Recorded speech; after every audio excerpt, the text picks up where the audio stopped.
I have been playing. Mm. I've been playing a little game called Blueprints, and I'll Mm. talk about it now. But the reason I wanted to play it over my Switch is I wanted to wrap it up. In the sense that I wanted to just like roll credits.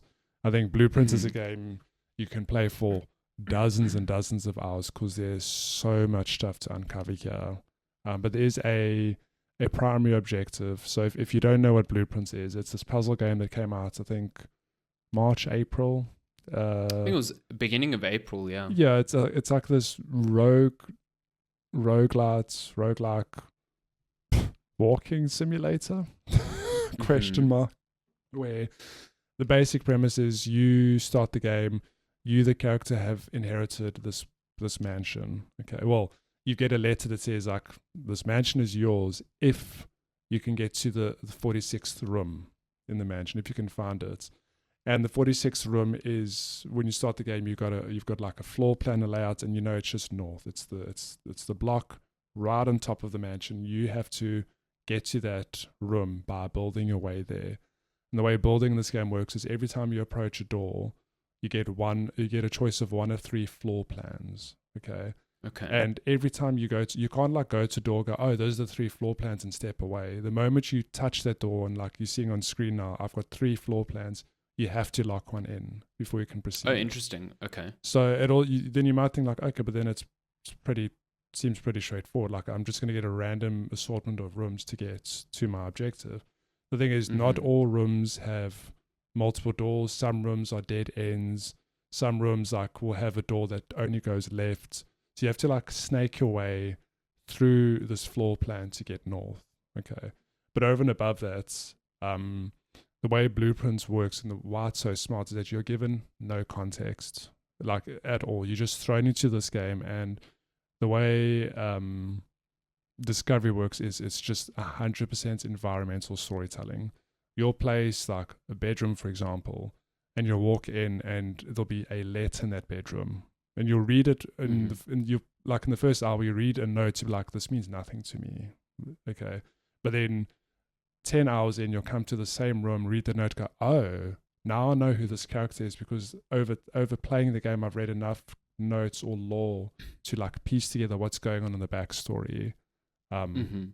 so I think from that point of view, it's the same. Like I've seen this game compared to Outer Wilds, which I completely get. Where Outer Wilds means nothing. The first day or two you play Outer Wilds, you're like I have no idea what's going on. I don't know what any of this language means, what these planets are. But as you start piecing together these threads and they start coming together, it is this like mind-blowingly good experience. And Blueprints is very similar in that you realize because in this house, like why every day this house? Oh, I should have said that every day the house resets. You can't just like build the house, whatever. It resets every day, and you have to build from scratch again. And this is all true in the world. It's not like a game like, oh, hey, you just exploring this house. Like, why does this house reset? What is going on? What is the story here? And in terms of, from a gameplay point of view, in terms of gameplay mechanics, you've got resource management in that you start every day in the house with 50 steps. Every time you go Okay. to another room, that counts as a step. Okay. Um, Is that you entering new rooms literally only, or literally just no, yeah. Anytime you move between a room, that's a step. oh So wow, there'll okay. be times where you'll like snake off to the house, say to the left, and you go, oh my god, like I've hit a dead end, but now I've got to walk all the way back down to go to the other side of the house, but that takes steps. Okay, Hmm. but it's not all doom and gloom. There's resource management in that. There's certain rooms you can build that will give you more steps, or you get items like you get food that you can eat that gives you more steps. As you're playing the game, you can pick up money, you can pick up keys which you need for rooms. But some rooms you get to, they locked. You need a key to unlock and to build the next room. And then you also get gems, which is what you use to build rarer rooms that, usually give you a buff or something. And then just for good measure, thrown into the mix, you get some rooms that give you a debuff. So you'll get these red rooms, which they'll have 4 doors, which is great because, you want as many options as possible to navigate through the mansion. But then there'll usually be some trade-off of as an example, there's a room you walk through and you'll lose more steps than you would. Instead of walking in and losing a step, you lose 3 steps. And it's things you have to consider when you're placing the room. So it's an interesting game in that I think it'll frustrate a lot of people where luck does have a does play a part, where sometimes you might just do a run and you just might get terrible pulls. You might just build yourself into a corner and it's like there's nothing you could have done because all the rooms you got to that point were just, leading you there.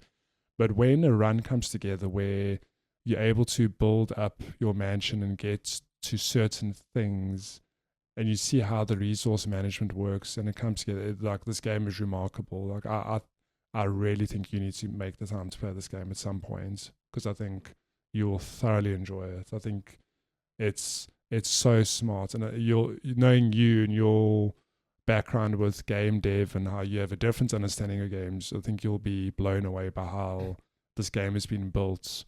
Even in terms of the environmental storytelling, it's so clever how the more you play, you start, digging up like, I'm starting to. I know who these characters are mentioned several times. Oh, like this happened to them, or I think this happened to them. And what's quite interesting and different for me is that this game outright says you should have a notebook nearby. And I'm like, okay. I don't really take notes in a game. I made a point of taking notes with this game, and I'm glad I did because it helped me keep track of not only just certain puzzles, but also just story elements, because you'll be surprised how many character names you'll find in this house. And part of the fun is going like, I've got these names, how do they fit together? Like, I don't know, is this dude the brother of that person? Who's the uncle? Who's the housekeeper? And just piecing that together, it's just so satisfying. And I think once you've done the critical part of, you've reached the 46th room, like it doesn't end there. There's so many smart puzzles in this game. There's so many things that can only be done when certain rooms are built, which that's where luck comes in. But when you do pull them off, it is super satisfying. Like I've had, having rolled credits now, I've realized a lot of the stuff, the puzzles I've solved, lots of it optional. Like you don't even have to engage with it. But the stuff I've figured out where I've made notes and like, I think in this room I need to do this. Like I'm pretty sure the game's telling me to do this, but I can't do it yet. I haven't got the right floor layout to pull it off. But when you do pull it off, you go, cool, I've got this layout. I can go to this room to like try this theory, and it works. Like you feel like a genius. And the only other game that's given me that is Outer Wilds, where you're just given enough to ponder whatever, and then when you go, no ways, like this won't work, and it works. It's an unreal feeling. Super, super cool. I definitely want to get to this. I just know that it's a game you kind of have to like lock in and focus on, because I don't think this lends itself to taking a break and coming back to it. No, that's exactly why I was like, I have to like roll credits now, because to be distracted by the Switch and come back even in like 2 weeks, I'm like, oh, no, I've got to do my thing here. I wanted to ask, the one thing that I've heard come up about this game is that obviously it's got this roguelike element to it, and that you're doing these runs to try and reach is it the 46th or 64th room? 46th room, yeah.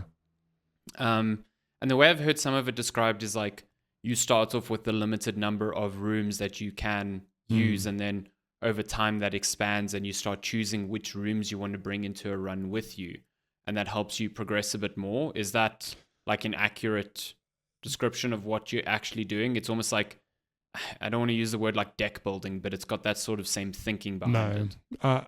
I don't know. There is a room.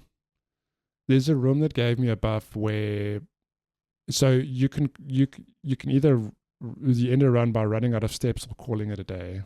You go like, oh, I just want to. So I had a buff at a stage, a limited buff, where whatever room I ended in would always be in my draft pool the next day. It's like a first room. But that's the only instance for me that I experienced. What's incredible about this game is that you will play it, I will play it. I know so many other people who will play it, will have completely different experiences. I think there are rooms I haven't discovered. There are so many rooms I've missed, not because I'm bad at the game, just like I haven't found how to unlock them or how to piece together something or whatever, you and I will talk about the game, and you'll have a completely different experience to me. You might tell me about a puzzle. Well, I'm like, I never saw that puzzle. I never figured out that puzzle. I laugh because John Michael Monk also played this game. He's rolled credits. He's like, I'm not going back to it, so you can talk to me about spoiler stuff. I sent him a picture late one evening. I was like, dude, like I solved this puzzle. I just sent him a screenshot of the solved room. I was like, I feel so good. Like I figured this out. My theory works, whatever. He's like, oh, cool. Like you there. Okay. Then the next day he told me, he's like, I've never seen that room in my life. But it's that level of game where there are things that I will see that he won't see and vice versa. And part of the fun is that thing of like, well, how did you get to the 46 room? Like, what was your last run like? Or what was your build-ups that, like, I've got stories where, I don't want to talk about them for spoiler purposes, but I've got stories where I'm like, I can't believe I pulled that off. I got so lucky to do the thing I did, whatever. It is, I've thoroughly enjoyed this game. And it's weird because when I started playing it, I was like, yeah, like, it's smart, but how am I going to play this for 20 plus hours? And believe you me, I played for, I think my playtime's like 26-ish hours, and I could definitely play more. But I'm like, I mean, anecdotally, I've seen people say they've played this for like over 100 hours. Yeah, well, which I get. It's like, I think if you really want to solve every single little trick of this house, like it's clever. And I tell you, the level of puzzle solving and how there are just enough breadcrumbs in each room for you to go like, okay, I need to make a note of this, and you start piecing together how these things, fit together. It's really, really clever. Smart awesome. Game. Yeah. I think it's right up your alley as well. Yeah. This sounds like a game I would like inhale. So yeah, it's just finding the right time to do it. Because I mean, like I said, I haven't even finished Clear Obscure. I get it. It's a time commitment. Yeah. No, I do want to. I desperately want to get to this, and I think, like at one point I was like, maybe I should just buy this on Steam so I can get it on my Steam Deck. But then I was like, I don't think this is a game to play in bed. I need to be taking notes and stuff like that. Look, I will say I took down notes pretty extensively because I wasn't sure like what I had to do, or like, what level of detail do I have to pay attention. And the reality is to reach the 46 room, like you don't actually need, you don't necessarily have to like solve these insane puzzles. It comes down to like, can you just build your way there? Yes, yeah. But so yeah, don't like kill yourself taking notes is what I'm saying. But just pay attention to some things. And I know that. Yeah, I mean, if the game encourages it, then I definitely will take that advice. I know there's a game that came out, I think it was last year, that I don't think is similar to this, but it was also a very in-depth puzzle game where it equally asked you to take notes. It was called Lorelei and the Laser Eyes. Oh yeah. I've heard that is a exceptionally like good puzzle game as well, in a similar vein to this and Outer Wilds. So I think if you're itching for something similar to that, maybe on a Steam sale, you can take a look at that as well. Nice. Sure. I thoroughly enjoyed it. This is still on Game Pass, right? It hasn't been removed. I played on Game Pass.